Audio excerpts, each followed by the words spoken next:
everybody out there in internet land. I'm here to show you the Big Lou Hearse guitar. It's a badass metal shred type guitar. And for the first time ever, we're here to show you the Adjustanut. You guys want to take a cool look at it there? You could screenshot it if you want.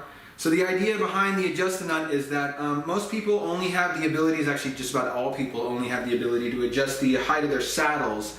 And that's the only way to adjust the height of their strings. And so the idea behind this is so you could adjust each individual string at the nut, so on both sides you could get the perfect amount of action. And I know a lot of people like to have their playing really slammed, so for a lot of you players out there, shred players, it's going to be super helpful for you. And plus, I don't know if this is going to be, we'll have to test it later, but I think, you know, a little bit more metal, a little bit more tone, more sustain, so hopefully that's kind of a good thing. But if you're just tuning in for the first time, please make sure to hit the subscribe button, give this video a like, and if you like what you hear, please show your friends. So what we're going to do today is, I kind of have it on a metal tone, and there's nothing in between me, we're just plugged in.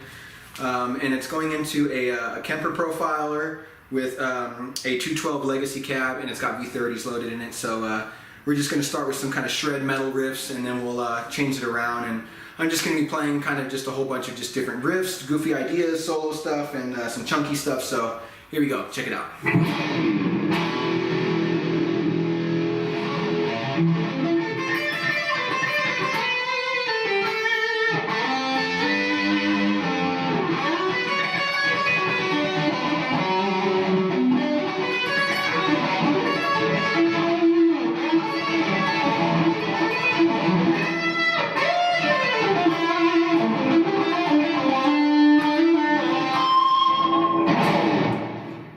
Position 2 now. We were on the bridge before, just so you guys know.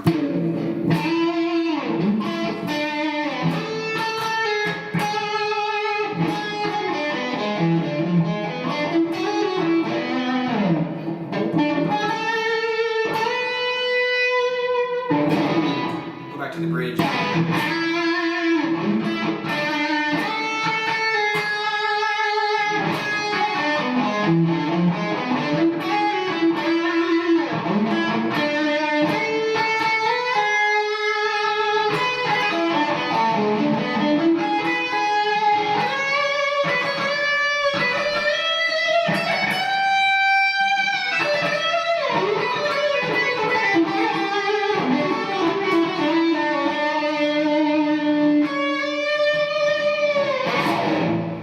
So the idea behind these guitars is their whole thing is mostly about the string spacing. So these guitars are specifically made for players who just have, sometimes they have bigger fingers or fatter fingers, or they just have a certain kind of awkward grip sometimes. And so the spacing on these is a little bit widened just to help those players out for chords and scales and just kind of activities like that they like to do. And one thing that I love that it helps me do is these kind of more complex jazzy chords.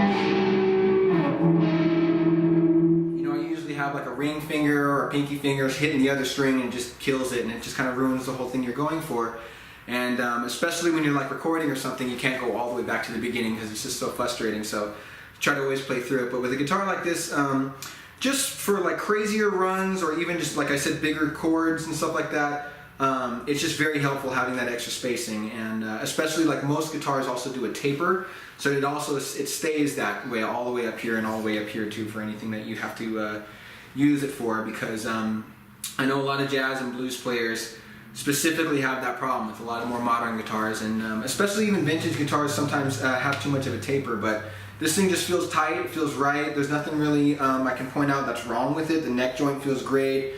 It's just really comfortable, affordable guitar. You know, this is totally gig ready too. I mean, it's really solid. If you guys want to look at the back, you know, obviously it's been loved a little bit because it's fun to play. And so just classic 5-way triple pickup, HSH, you know, and so just, yeah, it's really fun. I recommend everyone just trying one out, you know. One thing that I hear a lot about is the neck profile.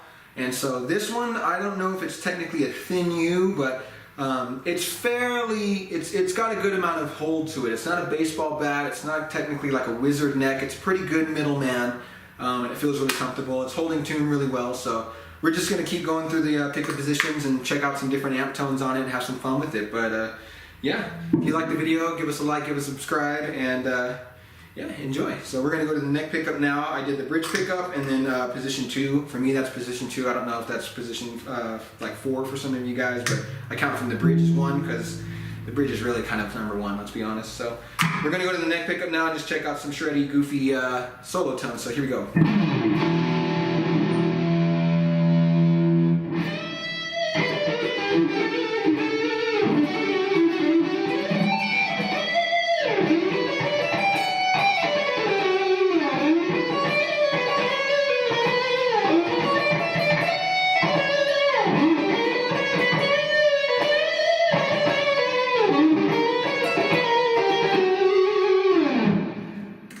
Now I'll go to the middle position. It should just be this guy.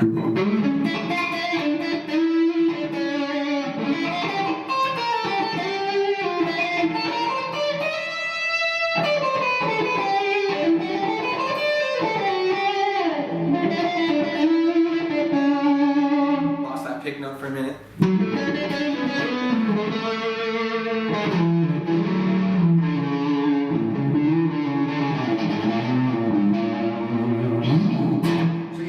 Pickup has I'm actually sorry, we were on position 4 there. I thought it was just the middle, but it's a pretty throaty tone. I actually really like it in position 4. I'll just keep it there, but yeah.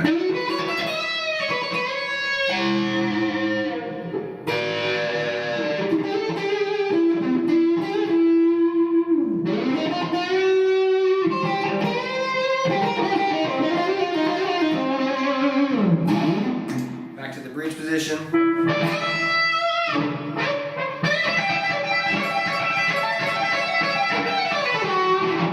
Classic, like gotta do those Kirk riffs every now and again.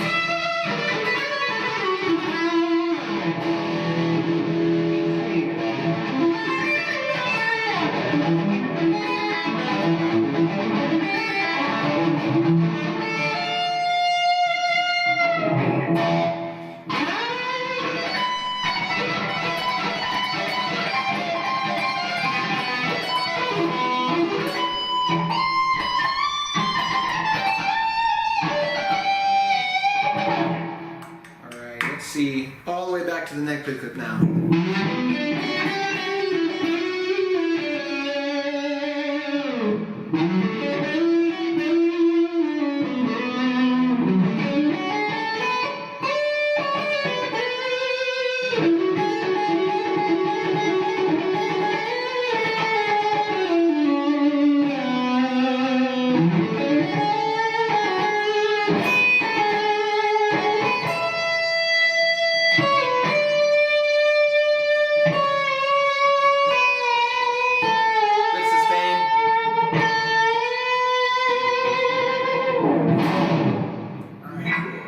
Now I'm going to mess around with some different profiles. We'll go to a more brutal sound and get some rhythm tones. So check it out.